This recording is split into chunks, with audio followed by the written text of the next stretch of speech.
welcome to Supper with Stella. So we are doing day 2, final day of our Christmas dinner prep. And something I don't think I mentioned yesterday was that all of this could be done on the 23rd. You don't have, or everything we did in the last video could be done on the 23rd. You don't have to do it on Christmas Eve.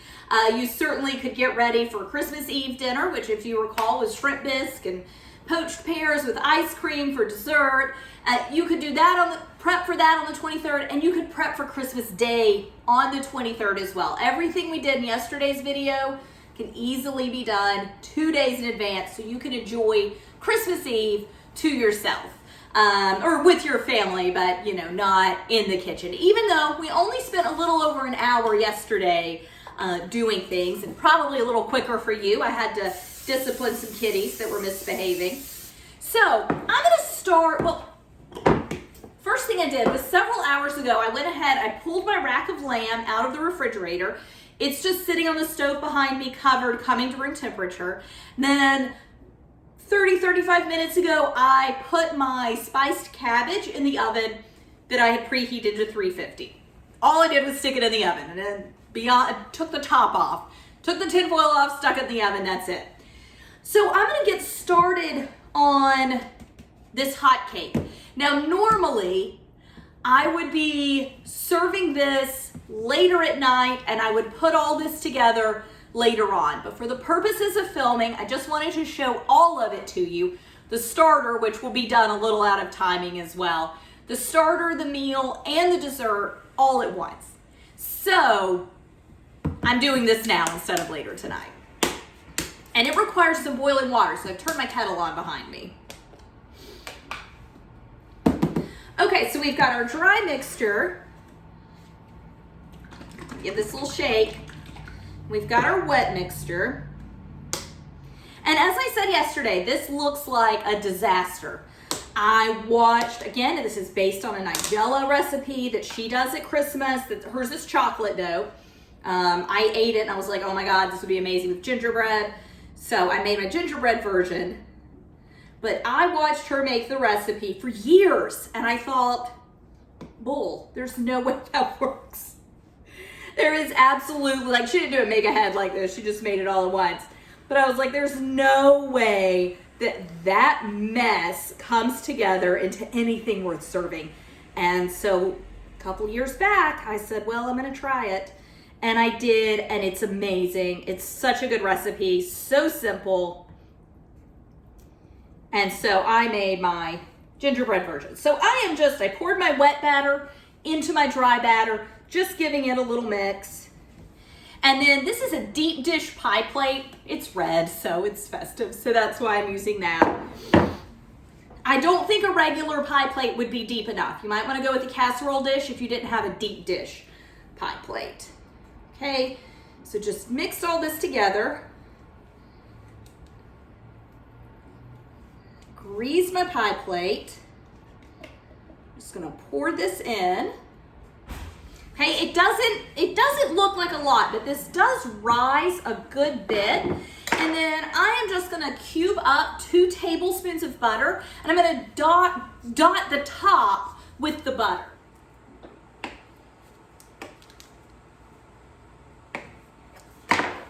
Okay, so now we've got our topping, which is just some gingerbread spices, which again, you can find the mixture on my website. So it's gingerbread spices and brown sugar, and I am just going to sprinkle this over the top fairly evenly.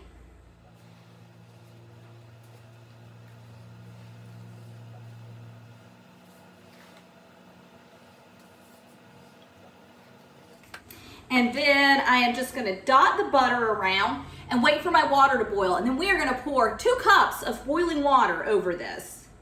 And I am gonna bake this. I need to get a baking sheet out. I need to bake this on something. All right, so got my kettle of boiling water, just came to a boil. I am just gonna measure off 2 cups, and then I am going to pour 2 cups of water over this. Boiling water, which I know this is the part where she always lost me and it seemed crazy. And I know that you're thinking, I know what you're thinking. It's exactly what I thought.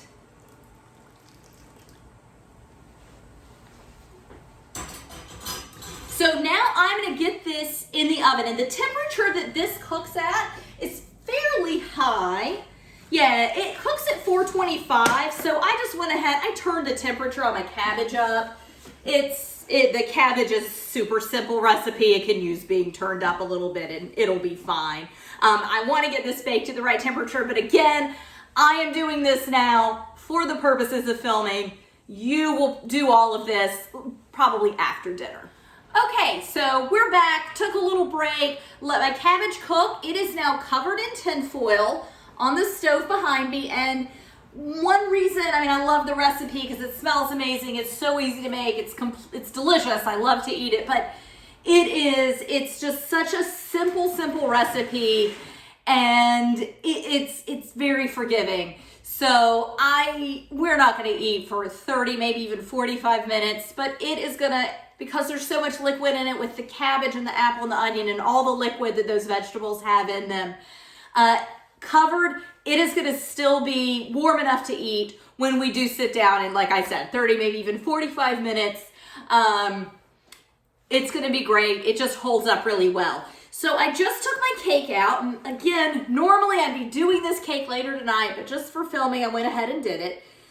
And it still looks like a mess, I know, but it looks a little bit more like a cake, and you can see, so it's formed like this cake layer on top, and then underneath is the sauce. Now this is lava, you absolutely cannot eat it right now. So I'm gonna set it aside. I'm just gonna put it back out of the way on the stove and let it start cooling down, and then we are going to get our lamb in the oven. So with the lamb, all I did was take this out of the refrigerator and uncover it. Well, I took it out of the refrigerator several hours ago, uncovered it just now. I'm gonna pour just a little bit of water in the bottom because some of this fat is gonna drip down, and I just don't want the fat from the lamb smoking up and burning in my oven. So I have turned the temperature on my oven up to 450. That's very high. I just want to double check my times before I put this in there. Yeah. So I am going to roast this for 10 minutes at 450. And then I'm going to turn the temperature down low, pretty low, to 300, and just let it continue cooking. Anywhere from 10 to maybe even 20 minutes. I am just going to check the temperature off, and my thermometer that you just stick in and it hooks up to your phone and tells you the temperature broke. So I will have to open the door and actually manually check it every now and then with, you know, that old school thermometer. But definitely keep an eye on this because you don't want to overcook lamb. I prefer lamb rare. A lot of folks will do medium rare as well. And let me check again before I say it. But with rare, yeah, so rare, your temperature is going to be 120, 125. Medium rare, you're kind of getting into 130, 135 for medium rare. So my goal is to get this out around 125. I can handle 130. I'd be all right with that. But it's a beautiful cut of lamb, and I just don't want to overcook it. So as I said, my oven is now at 450. I'm just going to go ahead and stick this in fat side up, and I'm going to put this on the top rack of my oven and immediately set a timer for 10 minutes.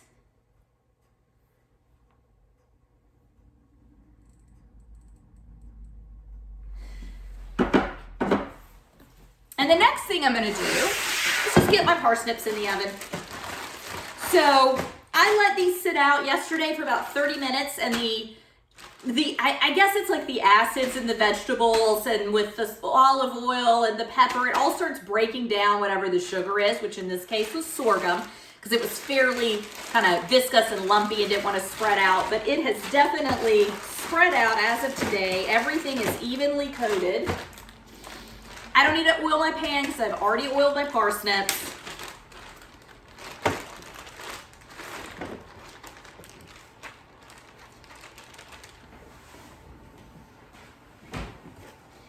I'm just gonna shake these out till an even layer. And then I'm gonna pop these in the oven with the lamb. So in a perfect world, those parsnips would roast 425, 450 for, I wanna say 20 minutes. Again, let me double check though.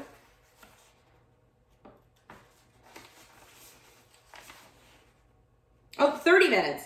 I say 400 for 30 minutes. That is kind of ideal. It would be more 400 to 425 for probably 20 to 30 minutes. The thing with roasting vegetables is that you've got some wiggle room with it. So they're gonna get nice, they're gonna really start to brown. That sorghum and all the sugars in the parsnips will go ahead and start caramelizing at this high temperature of 450. I'm gonna knock it down to 300. They're not gonna be caramelizing that much anymore, but they'll continue to cook through. And then once I take the lamb out, I can knock them back up to the right temperature I want, and just let them continue cooking through at that temperature. And sometimes with the holidays, when you've got a lot of different things going on, you just kind of have to bend the rules of cooking just a little bit to get everything, you know, cooked where it needs to be and coming out of the oven at the same time. So, cabbage is cooked, it is out. Cake, again, you would do this later, but for me, it is baked, it is out, it is dropping its temperature, and it is gonna be a while before it's even anywhere close to being ready to eat. It will definitely be after everything else is ready, which is what we want. Parsnips and lamb are in the oven. I've got my temperature on the lamb. 10 minutes, I will turn that temperature down to 300. And let's see, what time is it? In about 20 minutes, I am gonna start on the green beans. And at that point, I will also put my Brie with the dried fruits and nuts and honey. I will put it in the oven at that time. Normally, if I were not filming and didn't want all this, you know, ready at the same time, I would put the cabbage and the Brie in the oven just a few minutes, 5 minutes before my guests were supposed to arrive. That cabbage is gonna smell amazing and be very welcoming of guests into your home because it smells really nice and Christmassy. And within a few minutes of arriving, everyone comes in, you get your greetings out of the way, and then the Brie will be ready to start eating then. Just to give people something to snack on, let them get a drink, get a little bit of Brie to eat. But I want it to, for filming purposes, I want it to be ready with the rest of the meal. So I will wait and put that in the oven, and we're just looking to melt some cheese with that really. So that's really simple. So I'm gonna take another quick little break and I will be back, like I said, about 20 minutes, and we're gonna get started on the green beans. So quickly, I just wanted to show you what the lamb looked like.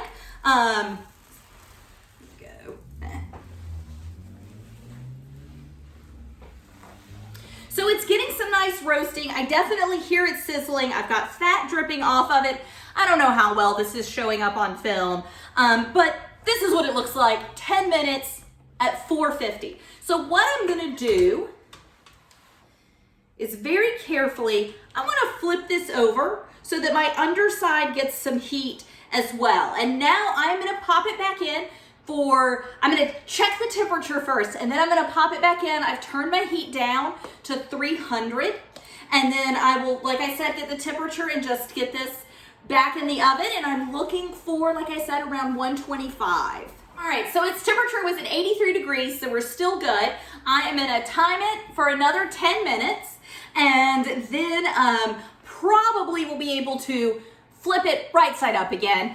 Just wanna get a little color on the bottom of it, and then we'll do 5-10 minutes after that, but like I said, looking for 125, and I have still got a few more minutes.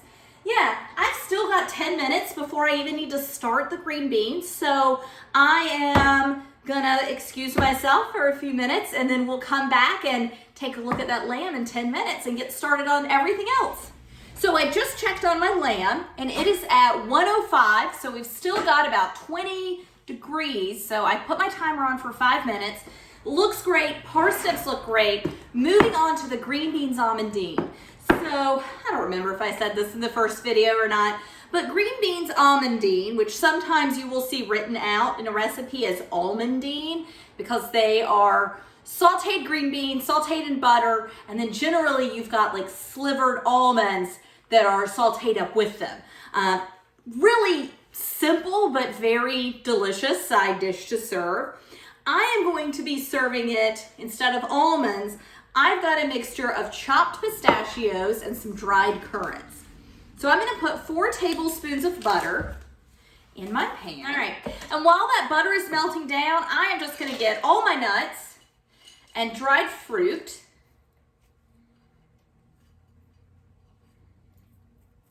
Into it, and I am just going to simply toast these items up in the butter, and that is going to bring out a lot of really nice flavors, especially in the pistachios, but I mean honestly in both.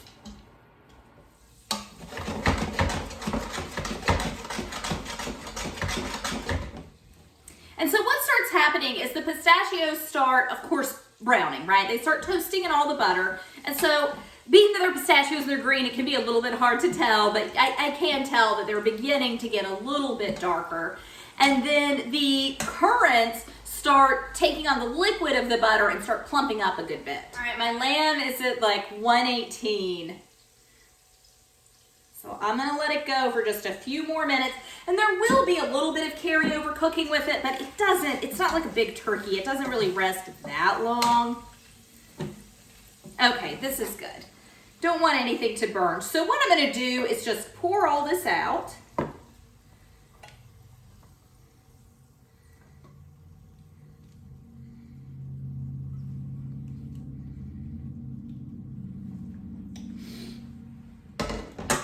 And remember, I trimmed and laid my green beans so they were nice and neat. So I'm going to try to get them in the pan nice and neat. I think I just need to use my hands.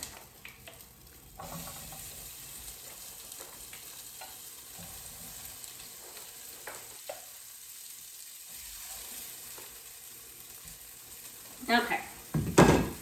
So kind of shake them all down in there. And then I'm just going to add a little water. This is going to just kind of help them steam up. 1/4 cup, 1/2 cup, just a splash. And if you're using those thin little haricot bears, salt and pepper, you actually, it'll be much quicker. But again, these are more of a standard green bean.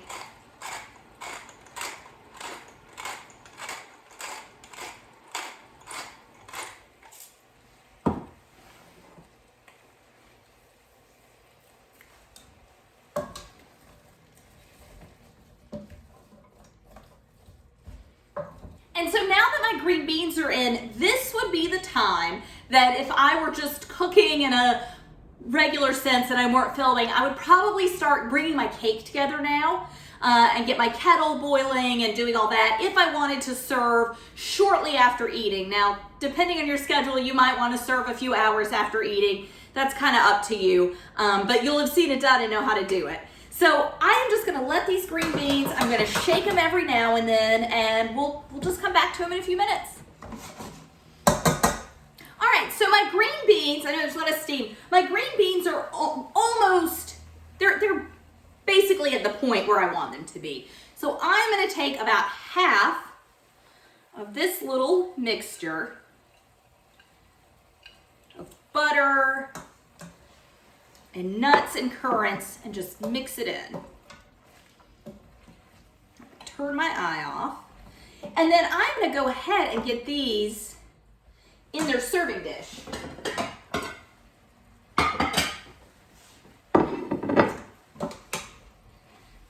And they have gotten all jumbled around, so they are definitely not gonna all lie the same way. And I've still got a little bit of water in the bottom. I probably just added a little too much, so I'll use a slotted spoon to get those nuts and all out. But it's just nice to have a few kind of running through. Like I said, just gonna use, because yeah, a good bit of water is still in there, which is fine.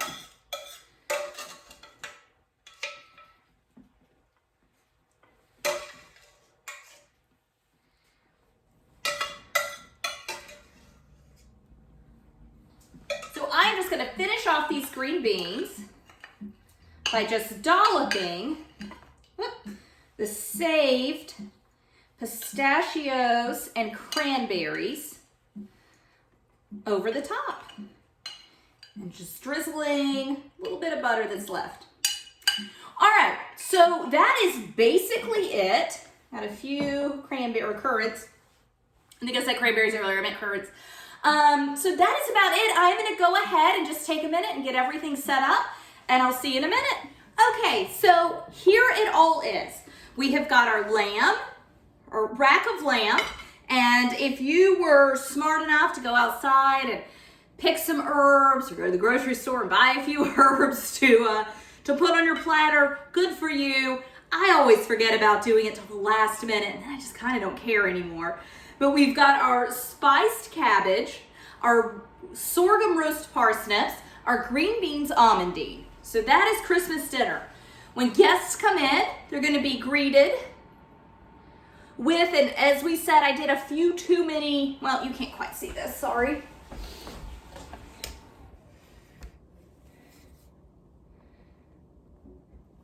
I did a few too many toppings of the fruit and nuts with this. But basically, we've got under all this is a baked brie that you're gonna serve on crackers. And I'll get a picture of that in a minute. This first scoop's gonna be really hard to get out. But it'll be a baked brie and you'll have delicious fruits and nuts to go with it. And then, so here we've got the gingerbread hot cake. It is definitely not the prettiest thing to look at, but I think it does look a little better than it did when I poured all the hot water on it. And of course, looks like nothing is gonna happen there, but I'm just gonna cut a piece out of it.